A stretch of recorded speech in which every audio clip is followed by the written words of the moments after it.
My name is Juan Lubroth. I am the Chief Veterinary Officer of the Food and Agriculture Organization.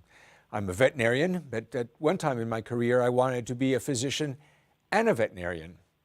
But recognizing that humans are just another terrestrial mammalian species, I pursued veterinary medicine, my first love, and then pursued a PhD in epidemiology and public health.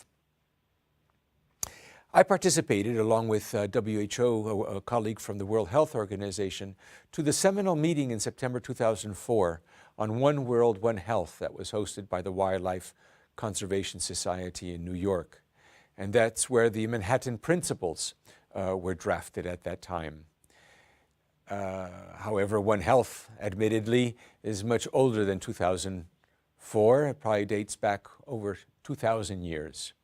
To understand that commonality of humans and animals and the shared health or the shared diseases that we may harbor. I think with One Health, it's often focused on physicians and veterinarians or human and animal. And if that's the case, then it's really 2/3 health. It's not one health. We need to bring in the environment.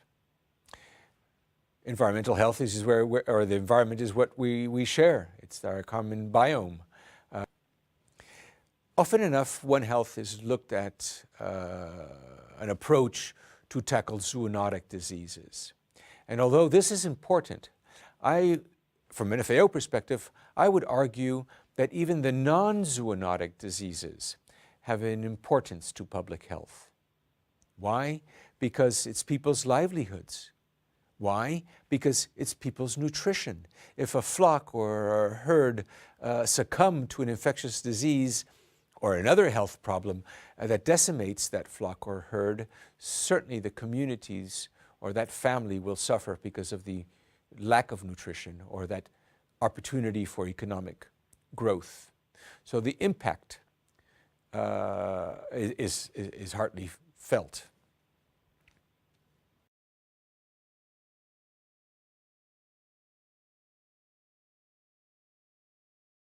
When there's a disease event, an outbreak, and we do not know the cause, we do need to have prepared team members that represent different disciplines, whether it's physicians, veterinarians, communication specialists, wildlife experts, laboratory. So it does have to be a multidisciplinary team to be able to address the event or the outbreak. Some examples that come to mind were when we identified Ebola reston in the Philippines, cases in pigs. Well, certainly when you hear the word Ebola reston, you do need to bring in the physicians or the World Health Organization or the Department of Health in this particular country. When we did the investigations, we did have wildlife experts to look at the bats. We did have the veterinarians looking at swine production. We did take samples from the pigs. We did take samples from the people who looked after the pigs. When we when we had the outbreaks of the Middle East respiratory syndrome in humans in Saudi Arabia, and the links with animals wasn't very clear. We did bring in the wildlife specialists, the veterinarians. We did look at camels, sheep, goats, and other species. So certainly, One Health in rapid response is very, very important.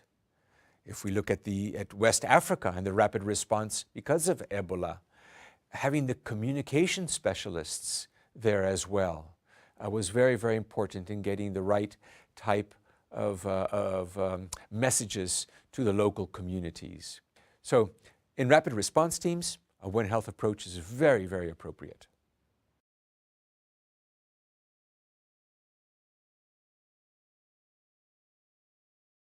I do think that One Health and that multidisciplinary, multisectoral approach to tackle some of the more difficult questions that FAO does, part of its mandate, of eradicating hunger, eliminating poverty, natural resource management, nutrition for all, requires these different disciplines, capabilities coming together.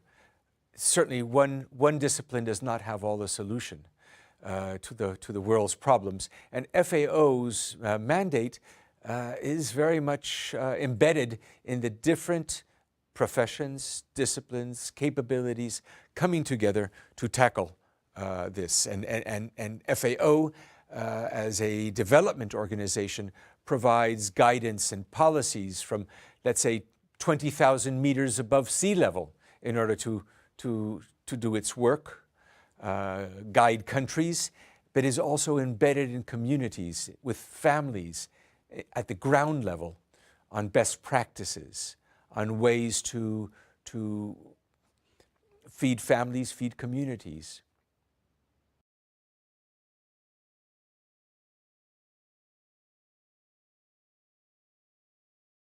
Certainly FAO's work and its different departments and its staff are very, very dedicated to its mandate of eradicating hunger and alleviating poverty, natural resource management. But we cannot do this alone. We do need our partners. On the One Health arena, the World Health Organization and the World Organization for Animal Health, the OIE, are perhaps my most important partners for the last 10, 12 years that we've been discussing this. But outreach to the UN Environmental Program, I think, is also quite important for us. The UN Development Program, UNICEF, if we're talking about humanitarian affairs and disasters and crises, the Office for Coordination of Humanitarian Affairs is also quite essential in our work.